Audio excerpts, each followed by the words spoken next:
انت عايز تشكك في قدرة الله؟ طب وانت مش انت عارف ان الله قادر؟ طب ما هو قادر ان هو يتجسد. اقف بقى معلش، افهم اولا معنى كلمة الله ايه. الله انت عايز تشكك في قدرة الله؟ طب وانت مش انت عارف ان الله قادر؟ طب ما هو قادر ان هو يتجسد. اقف بقى معلش، افهم اولا معنى كلمة الله ايه. الله القديم بدون عدم، يعني مفيش قبله عدم.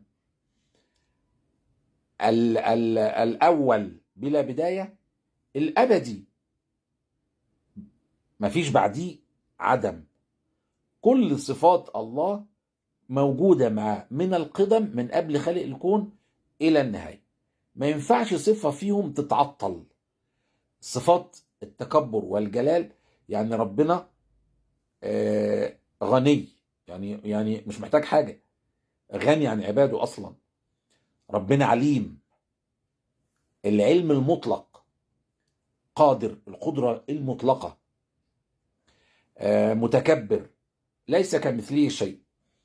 الصفات دي بقول لك باستدامتها مع وجود الله من قبل الخلق الى نهايه الخلق. ده الله.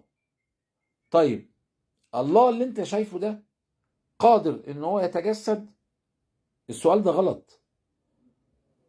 يعني ما هو برضو نفس السؤال، هل الله قادر ان يخلق اله تاني؟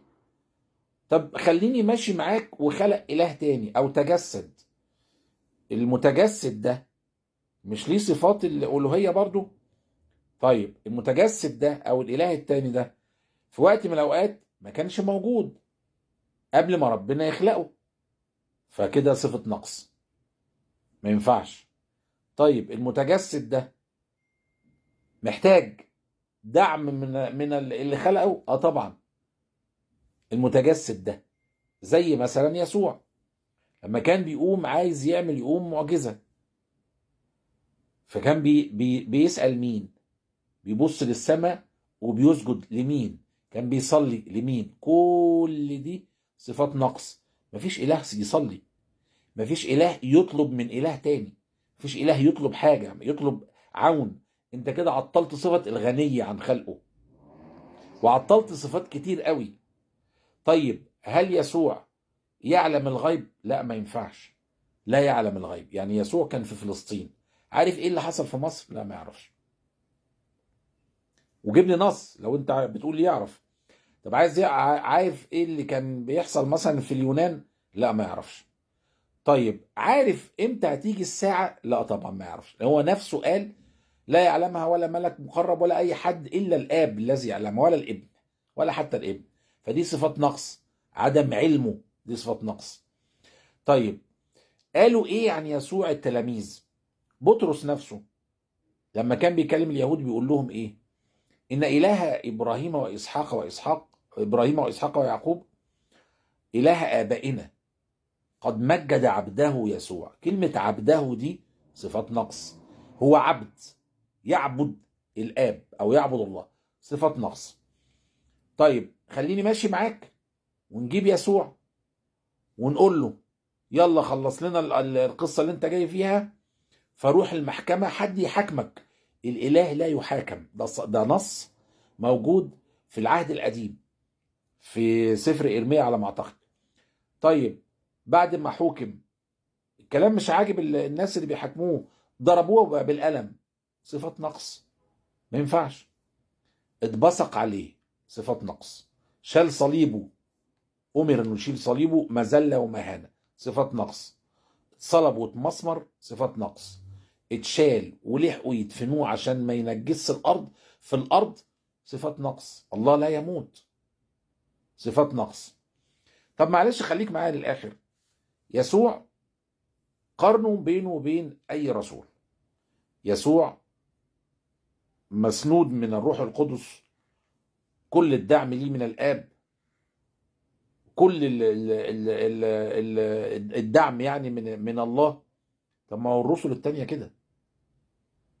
هو انت فاكر ان موسى او محمد او ايليا او ما هو كلهم مدعومين من الآب، وكلهم محروسين من الروح القدس ومؤيدين من الروح القدس. هم بياخدوا تعليمهم منين؟ سواء يسوع المسيح عليه السلام، أو موسى عليه السلام، أو إيليا عليه السلام، أو إليشع عليه السلام، أو محمد صلى الله عليه وسلم، كلهم مستنيين الإذن من الله. بلغ الرسالة، حاضر سمعا وطاعة، يروح يبلغ الرسالة. كل دي صفات إيه؟ نقص. بس دول أكمل البشر، في فرق، إنما ما يصلوش لدرجة الألوهية. فتيجي تقارن ما بين معجزات المسيح، ما هو عملها كل المعجزات اللي جت للمسيح اتعملت في الأنبياء التانية. أحيا الموتى بإذن الله، إيليا أحيا الموتى بإذن الله، موسى أحيا الموتى بإذن الله، إليشع أحيا الموتى بإذن الله، كان بيشفي بإذن الله. ما هو ده كل دول كانوا بيشفوا. إيه اللي حصل؟ إيه المعجزة الباقية للمسيح الباقية حتى الآن موجودة دلوقتي معانا؟ مفيش. إيه المعجزة الباقية لمحمد صلى الله عليه وسلم؟ القرآن. تيجي بقى للقرآن الكريم، أنت بتقول إن المسيح كلمة الله. أمين، كلمة الله. يعني إيه كلمة الله أصلا؟ أنت هتخش في فكرة هل كلام الله مخلوق؟ لا طبعا. كلام الله دي صفة لله، الله يتكلم، وصفة غير منفصلة عن الجسد بتاع الله. دي صفة، مش مخلوق وتكون وبقى حاجة تانية. لا، القرآن في ناس جت عليه قالت ان هو مخلوق. لا، ده صفة لله. كلام الله يعني صفة لله. زي المسيح ربنا بيتكلم بيقول له كن، فصفة وسيلة أمر، بقى مخلوق. القرآن كلام الله وسيلة لتنفيذ الأوامر بتاعته.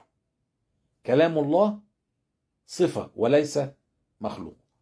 فنوصل ان اقرب الصفات اللي راحت على المسيح عليه السلام زيها زي اي رسول تاني موجود ربنا خلقه.